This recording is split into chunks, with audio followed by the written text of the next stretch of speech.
देखेंगे बाबू कुछ बचे हुए रिएक्शन जो पिछले क्लास में नहीं हो पाए थे, तो आज हम लोग इसको क्लियर करके इस चैप्टर को समाप्त करेंगे और इस चैप्टर से जितने भी क्वेश्चन आंसर है उस सारे क्वेश्चन आंसर को आपको करवाएंगे या करने का मौका देंगे। तो चलो बाबू सबसे पहले हम लोग जो बचे हुए क्वेश्चन है उसको जल्दी से देख लेते हैं। तो हमें मिल रहा है ऊष्माक्षेपी, याद आ रहा है आप लोग को ऊष्माक्षेपी और ऊष्माशोषी अभिक्रिया।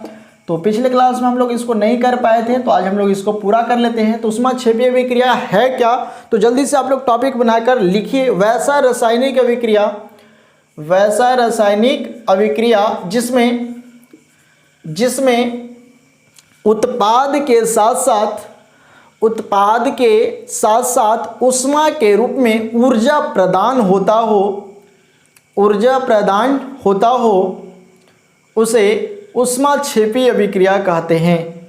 उसे ऊष्माक्षेपी अभिक्रिया कहते हैं। ऊष्माक्षेपी का मतलब होता है प्रदान करना, जो देता है, ठीक है ना। यानी जिस रासायनिक अभिक्रिया से हमको अगर ऊष्मा प्रदान होता है, ऊष्मा प्राप्त होता है, तो वैसे अभिक्रिया को हम लोग कहते हैं बाबू ऊष्माक्षेपी अभिक्रिया। जैसे में मान लेते हैं कि अगर हमारे पास यहाँ पर आप देख लीजिए पहले कि कोई अभिकारक है, कोई रिएक्टेंट है, और जब ये रिएक्टेंट में कोई प्रक्रिया हुआ तो हमको कोई प्रोडक्ट दिया, लेकिन ये प्रोडक्ट के साथ साथ हमको ऊष्मा भी देता है, जो ऊष्मा हमको ऊर्जा के रूप में प्राप्त होता है, ठीक है।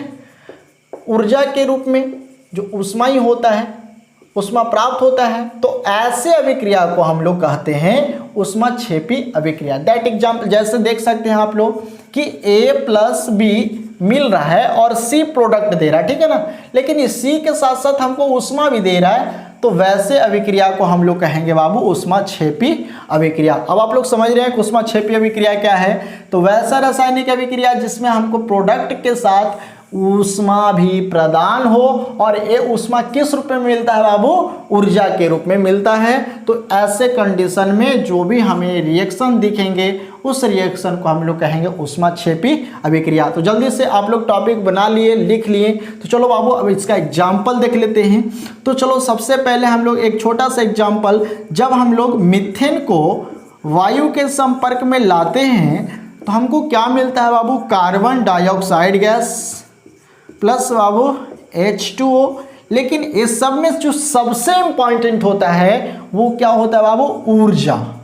यानी इस रिएक्शन में देख रहे हैं कि इस रिएक्शन में हमको प्रोडक्ट के साथ साथ ऊर्जा भी प्रदान हो रहा है, तो इस अभिक्रिया को हम लोग कहेंगे ऊष्माक्षेपी अभिक्रिया। इस अभिक्रिया को हम लोग कैसा अभिक्रिया कहेंगे बाबू, ऊष्माक्षेपी अभिक्रिया। तो आप इसमें देख सकते हैं कि हमको ऊर्जा प्राप्त हो रहा है, जो ऊर्जा ऊष्मा के रूप में प्राप्त हो रहा है। तो यहाँ पर आप देख सकते हैं कि अगर ये रिएक्शन बैलेंस नहीं तो उसको बैलेंस पहले कर लीजिए। तो चलो यहाँ पर देख लेते हैं बैलेंस, चलिए बैलेंस हो गया। तो इसका एग्जाम्पल एक और देख लेते हैं। जैसे में C6H12O6, अगर हम इसे भी ऑक्सीजन के संपर्क में लाते हैं तो क्या प्राप्त होता है बाबू, carbon dioxide plus H2O plus ऊर्जा। तो आप देख सकते हैं कि दोनों रिएक्शन में हमको क्या प्राप्त हो रहा है, ऊर्जा प्राप्त हो रहा है। जो ऊर्जा ऊष्मा के रूप में है, तो जो ऊष्मा ऊर्जा के रूप में है, तो ऐसे अभिक्रिया को ही हम लोग कहते हैं ऊष्माक्षेपी अभिक्रिया। अब ये रिएक्शन भी अगर आपको बैलेंस नहीं दिख रहा है तो आपको इसको बैलेंस कर लीजिए। तो चलो इसको बैलेंस कर देते हैं। 6 बैलेंस हो गया, शायद बैलेंस हो गया। तो जब हम लोग ग्लूकोज को ऑक्सीजन के संपर्क में लाते हैं या इससे ऑक्सीजन अभिक्रिया करता है तो हमको क्या प्राप्त होता है बाबू, ऊर्जा प्राप्त होता है। तो आप लोग घर आकर ग्लूकोज पीते हैं तो ऊर्जा प्रदान आपको होता होगा। तो इसमें हमको क्या मिल रहा है बाबू, कार्बन डाइऑक्साइड और साथ में H2O। तो चलो जल्दी से आप लोग इसे नोट कर लो। अब हम लोग देख लेते हैं ऊष्माशोषी अभिक्रिया। तो जल्दी से टॉपिक बना लीजिए ऊष्माशोषी अभिक्रिया और लिखेगा वैसा रासायनिक अभिक्रिया जिसमें ऊष्मा का शोषण होता हो,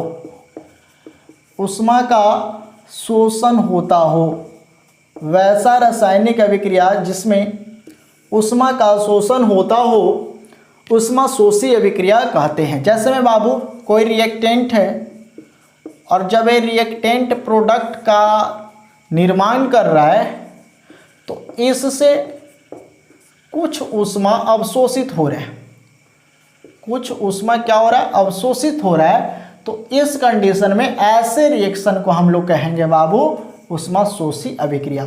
अब ये दो कंडीशन में हम दिखा सकते हैं, या तो रिएक्टेंट को प्रोडक्ट में से ऊष्मा को माइनस करके दिखाएं, या तो हम दिखा सकते हैं कि जब हम लोग इस रिएक्टेंट में काम कर रहे हैं उसी कंडीशन में जब हमको ऊष्मा की जरूरत पड़ जाए तो वैसे अभिक्रिया को भी हम लोग कहेंगे क्या, ऊष्माशोषी अभिक्रिया। यानी जो ऊष्मा ग्रहण कर रहा है, जिस अभिक्रिया में ऊष्मा की जरूरत पड़ रहा है वैसे अभिक्रिया को ही हम लोग कहते हैं ऊष्माशोषी अभिक्रिया। तो आप यहाँ पे देख सकते हैं कि कोई रिएक्टेंट है, ऊष्मा ले रहा है तब जाकर प्रोडक्ट तैयार कर पा रहा है। जैसे में बाबू A+B और यहाँ पे कोई ऊष्मा मिलेगा तब जाके हमारा कोई C प्रोडक्ट तैयार होगा, या इसी को अगर हम लोग डिनोट करना चाहें तो इस तरह से डिनोट करेंगे कि A+B कोई प्रोडक्ट C प्राप्त हो रहा है, इसमें से क्या हो रहा है, ऊष्मा निकल रहा है, यानी ऊष्मा का क्या कर रहा है, लॉस कर रहा है। तो ऐसे कंडीशन में इसे हम लोग कहेंगे बाबू क्या, ऊष्माशोषी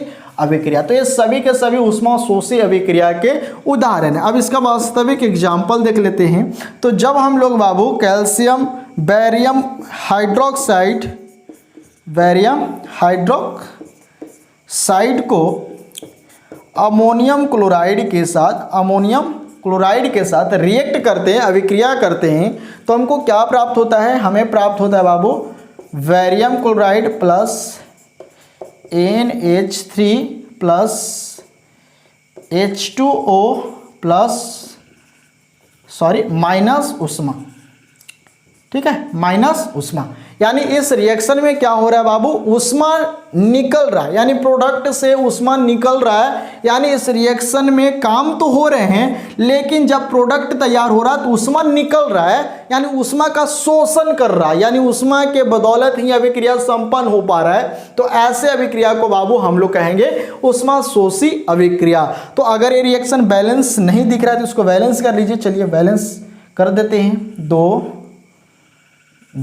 ये रिएक्शन बैलेंस हो गया। तो जब हम लोग बेरियम हाइड्रोक्साइड को अमोनियम क्लोराइड के साथ रिएक्ट कर रहे हैं तो बेरियम क्लोराइड तथा अमोनिया गैस यहाँ से मुक्त हो रहा है, निकल रहा है, और जल और ये क्या कर रहा है बाबू, ऊष्मा का अवशोषण कर रहा है। तो वैसे अभिक्रिया को हम लोग कहते हैं ऊष्माशोषी अभिक्रिया। जल्दी से आप लोग इसे नोट कर लीजिए। चलिए नोट कर लिए। अब हम लोग देखेंगे बहुत ही खास, जिसका उपयोग हमेशा होता है और शायद जीवन में हमेशा होते रहे, और हमारे जीवन में होता है भी, दैनिक जीवन में भी इसका काम होते रहता है।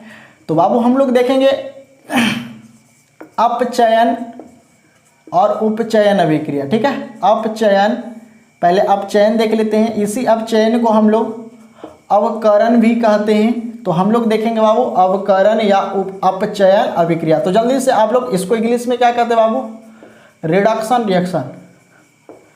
जल्दी से आप लोग टॉपिक बना लीजिए और लिखिएगा अवकरण अभिक्रिया। तो इस अवकरण अभिक्रिया में होता क्या है, रिडक्शन में क्या होता है कि जब सिंपल हम लोग 10th क्लास की बात कर रहे हैं, हायर लेवल की बात नहीं कर रहे, 10th लेवल में हम लोग जिस तरह से काम करते हैं उसमें वो बता रहे। अपचयन का मतलब ही होता है बाबू हाइड्रोजन का संयोग, हाइड्रोजन का संयोग, यानी जब हाइड्रोजन का संयोग होता है तो उसे हम लोग कहते हैं बाबू अपचयन। क्या कहते हैं, अपचयन। और अपचयन का मतलब ही है हाइड्रोजन का संयोग, यानी हाइड्रोजनीकरण। हाइड्रोजनीकरण यानी जिस अभिक्रिया में हाइड्रोजन का संयोग होता है उसे हम लोग कहते हैं अपचयन, और इसी अपचयन को भी हम लोग अवकरण के रूप में भी जानते हैं। लेकिन बाद में हम इसको एक और तरह से डिफाइन कर सकते हैं कि जिस अभिक्रिया में हाइड्रोजन का संयोग हो रहा है वो तो अपचयन होगा ही, लेकिन उसके साथ साथ यदि किसी अभिक्रिया से ऑक्सीजन का वियोग हो रहा है, यानी ऑक्सीजन टूट रहा है, क्या कर रहा है, टूट रहा है, तो उस कंडीशन में भी ये क्या होगा, अपचयन अभिक्रिया होगा। तो फिर से समझ लीजिए, जिसमें हाइड्रोजन का संयोग या ऑक्सीजन का वियोग हो वैसे अभिक्रिया को हम लोग कहते हैं अपचयन अभिक्रिया। तो जल्दी से आप लोग टॉपिक बना लीजिए, अपचयन अभिक्रिया या अवकरण अभिक्रिया, लिखकर डैश देगा, लिखेगा बाबू वैसा रासायनिक अभिक्रिया, वैसा रासायनिक अभिक्रिया जिसमें हाइड्रोजन का संयोग या ऑक्सीजन का वियोग हो, हाइड्रोजन का संयोग या ऑक्सीजन का वियोग हो, उसे अपचयन या अवकरण अभिक्रिया कहते हैं। उसे अपचयन या अवकरण अभिक्रिया कहते हैं। तो यहाँ पर देख लो बाबू, क्या हमने बताया कि जब हाइड्रोजन का संयोग होगा या ऑक्सीजन का वियोग होगा तो वैसे अभिक्रिया को हम लोग कहेंगे रिडक्शन, यानी क्या कहेंगे बाबू, अवकरण या अपचयन अभिक्रिया। जिस अभिक्रिया में हाइड्रोजन का संयोग यानी हाइड्रोजन जुटे और ऑक्सीजन टूटे तो वैसे अभिक्रिया को ही हम लोग कहते हैं अपचयन या अवकरण अभिक्रिया। तो आप यहाँ पे एग्जांपल देख सकते हैं कि सोडियम को जब हम लोग हाइड्रोजन के साथ रिएक्ट करेंगे, संयोग करेंगे, तो हमें क्या मिलेगा बाबू, सोडियम हाइड्राइड। क्या मिलेगा, नाम नहीं जानते लिख देते हैं, सोडियम हाइड्राइड। आप यहाँ पर ध्यान से देखिए और समझिएगा कि यहाँ पर सोडियम था लेकिन यहाँ पे क्या हो रहा है, सोडियम हाइड्राइड हो रहा है, यानी ये सोडियम के साथ हाइड्रोजन जुट रहा है। इस सोडियम के साथ हाइड्रोजन जुट रहा है और हाइड्रोजन जिस रिएक्टेंट के साथ जुड़ जाए या जिस अभिक्रिया में जुड़ जाए तो उस अभिक्रिया को हम लोग क्या कहते हैं बाबू, रिडक्शन रिएक्शन कहते हैं। तो यहाँ पे आप देख सकते हैं कि हाइड्रोजन का संयोग हो रहा है, इसलिए यह अभिक्रिया रिडक्शन रिएक्शन के रूप में होगा। किसके रूप में होगा, रिडक्शन रिएक्शन के रूप में होगा। एक और एग्जांपल देख लेते हैं, H2 + Cl2, यहाँ पे बाबू क्या बन जाएगा, HCl। अब यहाँ पर भी आप देख सकते हैं कि पहले से क्लोरीन अकेला था लेकिन अब क्लोरीन किसके साथ है, अब क्लोरीन किसके साथ है, हाइड्रोजन के साथ है, यानी यहाँ पर भी हाइड्रोजन क्या कर रहा है, संयोग कर रहा है। और हाइड्रोजन का संयोग कौन सा अभिक्रिया को दर्शाता है बाबू, रिडक्शन रिएक्शन को दर्शाता है।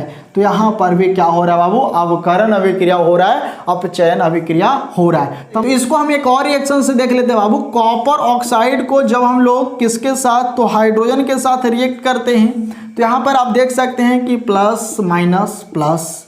अब यहाँ पे बाबू E प्लस है तो इसका माइनस, यानी यहाँ पे हमको क्या मिलेगा, H2O और प्लस क्या बच जाएगा बाबू, Cu।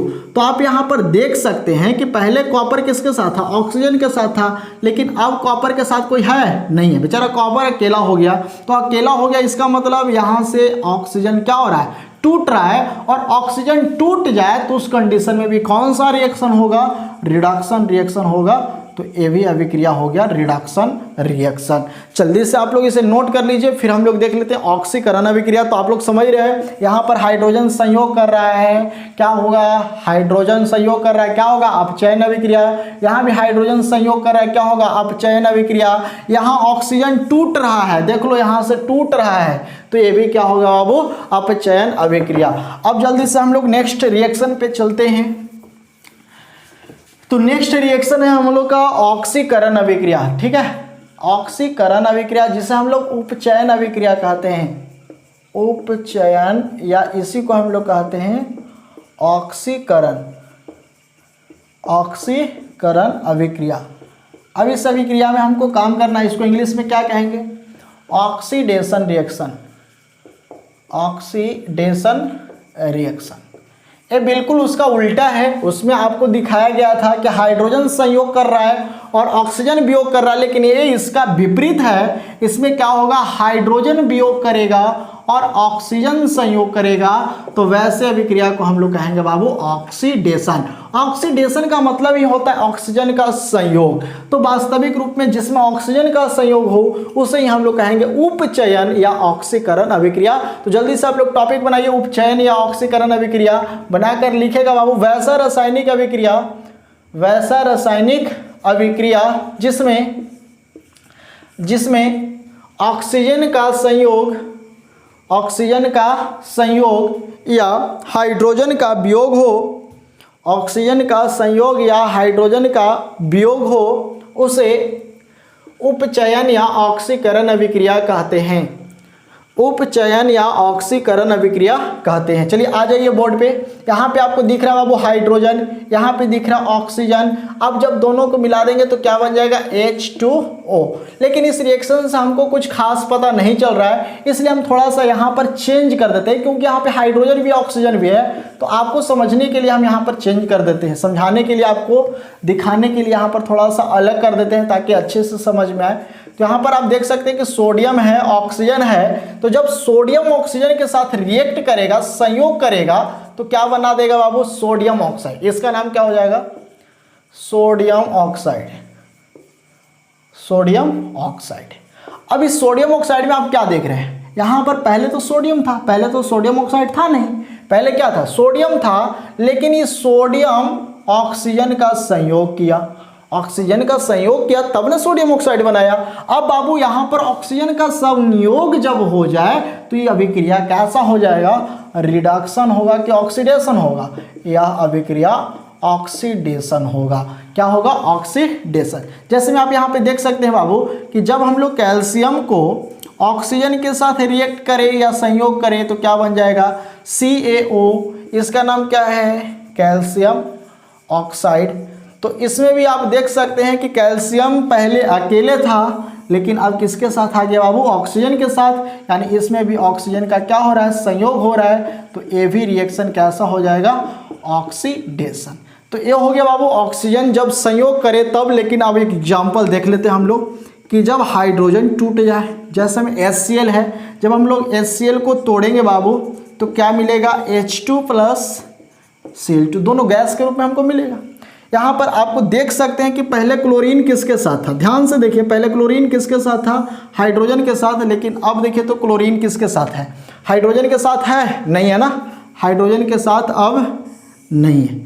तो जब हाइड्रोजन के साथ नहीं है तो इस कंडीशन में आप देख सकते हैं कि यहाँ से हाइड्रोजन क्या हो रहा है, टूट रहा है, क्लोरीन से हाइड्रोजन क्या हो रहा है, टूट रहा है। और जब टूट जाए हाइड्रोजन तो उस कंडीशन में भी यह अभिक्रिया क्या होगा बाबू, ऑक्सीडेशन। तो आप देख सकते हैं यहाँ पे ऑक्सीजन संयोग किया तो भी ऑक्सीडेशन, यहाँ पे ऑक्सीजन संयोग किया तो भी ऑक्सीडेशन, यहाँ से हाइड्रोजन टूटा तो भी ऑक्सीडेशन। तो एक बात आपको याद हो जाना चाहिए, ऑक्सीजन का संयोग हाइड्रोजन ऑक्सीजन का संयोग हाइड्रोजन का वियोग ऑक्सीडेशन, और हाइड्रोजन का संयोग ऑक्सीजन का वियोग रिडक्शन। तो रिडक्शन ऑक्सीडेशन आपको याद हो जाना चाहिए, जल्दी से आप इसे नोट कर लीजिए। फिर हम दोनों को मिलाकर जो काफ़ी इंपॉर्टेंट टॉपिक है हमारे लिए, जिसको हम लोग कहते हैं रिडॉक्स रिएक्शन, तो अब हम लोग देख लेते हैं बाबू रिडॉक्स रिएक्शन।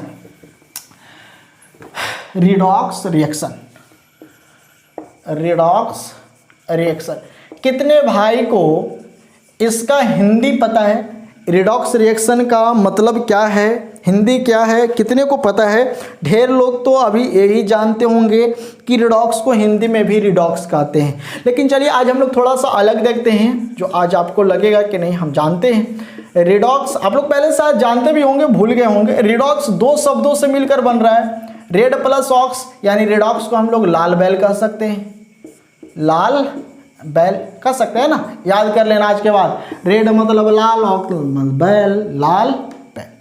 अब ये रेड का है तो रेड है बाबू रिडक्शन, और ये ऑक्स का है तो ऑक्स है ऑक्सीडेशन। यानी यहाँ पर आपको साफ साफ पता चल रहा है कि रिडक्शन और ऑक्सीडेशन के मिलना से ही रिडॉक्स बनता है। रिडक्शन और ऑक्सीडेशन के मिलना से क्या बनता है? रिडॉक्स बनता है। और रिडक्शन को हिंदी में हम लोग क्या कहते थे? अपचयन कहते थे। और ऑक्सीडेशन को क्या कहते थे बाबू? उपचयन कहते थे। जब ये दोनों मिल जाएगा तब क्या बन जाएगा? रिडॉक्स बन जाएगा। तो अपचयन और उपचयन को दोनों को मिलाएंगे तो इसको शॉर्ट में डिनोट करेंगे तो अपचय, इसको शॉर्ट में डिनोट करेंगे तो उपचय। तो अपचय जोड़ उपचय बराबर अपचयोपचय, अपचयोपचय। अब आपको याद हो जाना चाहिए अपचयोपचय और रिएक्शन को हिंदी में क्या कहते हैं बाबू? अभिक्रिया। तो आज के बाद आपको याद हो जाना चाहिए कि रिडॉक्स अभिक्रिया को हम लोग क्या कहते हैं बाबू? हिंदी में अपचयोपचय अभिक्रिया कहते हैं। अपचयोपचय, अगर इसको कोई नोट करना चाहे नोट कर ले। चलो, तो रिडॉक्स रिएक्शन को हम लोग क्या कहते हैं? अपचयोपचय। अब अपचयोपचय कहने का मतलब एकरा में अपचयन और उपचयन दोनों साथ साथ हो रहा है। तो वैसे रिएक्शन जिसमें अपचयन उपचयन दोनों साथ साथ होता है तो उसे हम लोग कहते हैं रिडॉक्स रिएक्शन। तो जल्दी से रिडॉक्स रिएक्शन या अपचयोपचय आज के बाद याद कर लेना। अपचयोपचय अभिक्रिया किसको कहते हैं? रिडॉक्स रिएक्शन को कहते हैं। जल्दी से टॉपिक बनाकर लिखेगा वैसा रासायनिक अभिक्रिया, वैसा रासायनिक अभिक्रिया जिसमें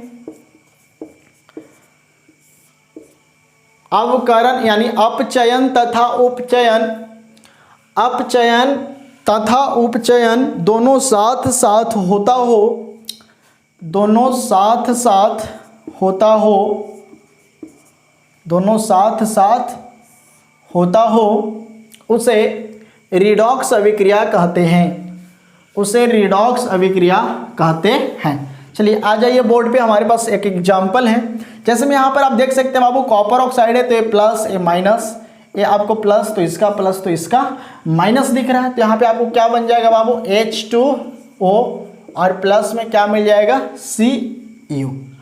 अब यहाँ पर आप ध्यान से देख सकते हैं कि पहले कॉपर किसके साथ था, ऑक्सीजन के साथ, लेकिन अब कॉपर किसके साथ है, किसी के साथ है नहीं, यानी यहाँ से क्या हो रहा है बाबू, ऑक्सीजन का वियोग हो रहा है, ऑक्सीजन का वियोग हो रहा है। चलो ऐसे ही लिख देते हैं, ऑक्सीजन का वियोग हो रहा है। तो ऑक्सीजन जब टूट जाता है, ऑक्सीजन वियोग करता है तो क्या होता है, रिडक्शन होता है। यानी इस अभिक्रिया में इस रिएक्टेंट और प्रोडक्ट के बीच में कौन सा अभिक्रिया हो रहा है, रिडक्शन हो रहा है। जबकि अगर हम यहाँ पे ध्यान से देखें तो यहाँ पर देख सकते हैं कि हाइड्रोजन है, जबकि यहाँ पर क्या है बाबू, हाइड्रोजन ऑक्साइड है। यानी इस रिएक्टेंट तरफ नहीं देखना, प्रोडक्ट तरफ देखना है। तो इधर क्या हो रहा है, पहले हाइड्रोजन था लेकिन अभी हाइड्रोजन के साथ क्या आ रहा है, ऑक्सीजन आ रहा है, यानी ऑक्सीजन का संयोग हो रहा है। और ऑक्सीजन का संयोग जब होता है तो वैसे अभिक्रिया को हम लोग क्या कहते हैं बाबू, ऑक्सीडेशन अभिक्रिया कहते हैं। तो यहाँ पर ऑक्सीजन का संयोग हो रहा है तो इसे हम लोग कहेंगे बाबू ऑक्सीडेशन अभिक्रिया। तो आप यहाँ पर देख सकते हैं कि इसी अभिक्रिया में रिडक्शन भी हो रहा है और इसी अभिक्रिया में ऑक्सीडेशन भी हो रहा है। तो जब रिडक्शन और ऑक्सीडेशन दोनों साथ साथ हो तो वैसे अभिक्रिया को हम लोग कहते हैं रिडॉक्स रिएक्शन। क्या कहते हैं, रिडॉक्स रिएक्शन, हिंदी में कहते हैं अपचयोपचय अभिक्रिया। एक छोटा सा एग्जांपल और देख लेते हैं। H2S जब हम लोग इसको क्लोरीन के साथ रिएक्ट करते हैं तो क्या बनेगा बाबू, H प्लस माइनस माइनस इसके साथ तो क्या बन जाएगा, HCl प्लस S।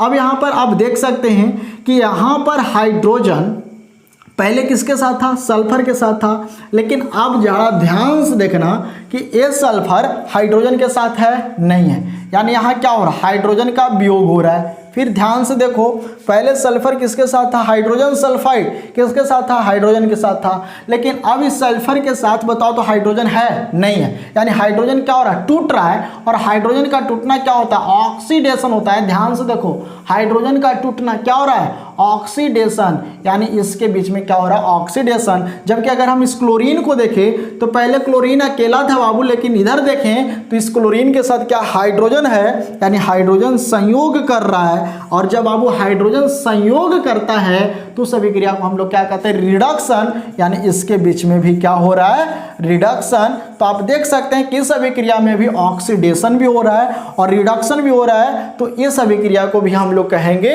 रिडॉक्स अभिक्रिया। यानी ये दोनों रिएक्शन रिडॉक्स रिएक्शन का एग्जाम्पल है। तो आप आसानी से यहाँ पर समझ सकते हैं कि रिडॉक्स रिएक्शन क्या है। तो ये था हमारा बाबू जितने भी इस चैप्टर के रिएक्शन थे, सारे रिएक्शन को हमने बता दिया। जल्दी से आप इसका स्क्रीनशॉट ले लीजिए, समझ गए होंगे। हमारा उम्मीद है आप लोग सभी रिएक्शन को अच्छे से समझे होंगे। और पहले का क्लास अगर आप लोग नहीं किए हैं तो पहले जाकर आप प्लेलिस्ट से 10th क्लास का जितना भी लेक्चर वीडियो है सारा जाकर देख ले, सारे रिएक्शन को समझे। हमने बहुत ही अच्छे तरह से कम 4 से 5 क्लास में पूरे क्लास को कवर किया है। तो आपको अच्छे से समझना है, काम करना है। इसके बाद हम लोग कुछ क्वेश्चन आंसर पे फोकस करेंगे और जो क्वेश्चन आंसर होगा हम लोग क्लास में नहीं करेंगे, इसको हम PDF के थ्रू आपको प्रोवाइड करा देंगे, आपको आपके पास उपलब्ध करा देंगे। तो आपको नोट्स मिल जाएगा। नोट्स सभी चैप्टर का मिलेगा, लेकिन जब चैप्टर खत्म होगा तब। अब इसमें कुछ इंपॉर्टेंट क्वेश्चन है जिस क्वेश्चन को हम लोग सुनाते, जैसे मैं आपको पूछ सकता है कि रिडॉक्स का हमारे दैनिक जीवन में क्या महत्व है। हमको पूछता है कि मैग्नीशियम रिवर को जलाने से पहले रगड़ते हैं क्यों। कॉपर सल्फेट के विलयन में जब हम लोग लोहे के किल के डालते हैं तो उसका रंग बदल जाता है क्यों। श्वसन उष्मा क्षेपी अभिक्रिया है कैसे। तो ये जितने भी हमारे पास रिएक्शन है, चाहे जितने भी हमारे साथ क्वेश्चन हैं, साथ में NCERT पैटर्न चाहे NCERT बुक में जितने भी क्वेश्चन आंसर है, सारे क्वेश्चन आपको PDF के रूप में मेरे द्वारा लिखा मिल जाएगा, तो आप उसको पा लेंगे बिल्कुल फ्री, कोई भी पैसा नहीं लगेगा। लेकिन सभी आप आराम से पढ़ें, मेहनत करें, अच्छे से काम करें। और हम लोग का कल जो टेस्ट होगा उस टेस्ट में सभी को भाग लेना है। टेस्ट में एक एक लइकन को भाग लेना है, हर कोई भाग लेगा जो पढ़ना चाहता है 10th में और मेहनत करना चाहता है। तो कल का टेस्ट कैसे होगा उसके लिए आप पहले अगर देना चाहते हैं या पहले नहीं दिए हैं तो आप नीचे दिए गए जो व्हाट्सअप नंबर दिख रहा है उस पर आप व्हाट्सअप मैसेज कीजिए कि सर हम 10th में पढ़ते हैं, हमको ऑनलाइन टेस्ट देना है। आपको घर बैठे टेस्ट देना है, कहीं जाना नहीं है, अपने मोबाइल से अपने लैपटॉप से आप टेस्ट दे सकते हैं और बिल्कुल फ्री। और जो पहले नहीं दिए हैं तो उनको देने का मौका मिलेगा, उनको सीखने का मौका मिलेगा कि किस तरह से हम लोग ऑनलाइन टेस्ट देते हैं। तो आपसे एक बात और बताना चाहते हैं, आपसे जितना क्वेश्चन बने उतना ही क्वेश्चन बनाएं, चोरी नहीं करेंगे, यानी कहीं से देखकर क्वेश्चन नहीं बनाएंगे। जो आपको आता है उसी क्वेश्चन को बनाएंगे, उसी क्वेश्चन को आप आंसर टिक करेंगे। यहाँ पर ऑब्जेक्टिव क्वेश्चन का कल टेस्ट होगा, ठीक है। ऑब्जेक्टिव क्वेश्चन रहेंगे 25 से 30 क्वेश्चन के बीच रहेंगे ऑब्जेक्टिव। फिर हम लोग एक दिन सब्जेक्टिव क्वेश्चन का भी टेस्ट लेंगे। और आप टेलीग्राम पे जुड़ जाएं, टेलीग्राम पे अगर जुड़ जाते हैं तो आपको क्यूज करने का मौका मिलेगा। तो चलिए हम लोग फिर से मिलते हैं नए क्लास में, जिस क्लास में हम लोग देखेंगे नए चैप्टर के बारे में, यानी अगले chapter acid base and salt के बारे में पढ़ेंगे। तो आज का क्लास यहीं तक, तब तक के लिए धन्यवाद।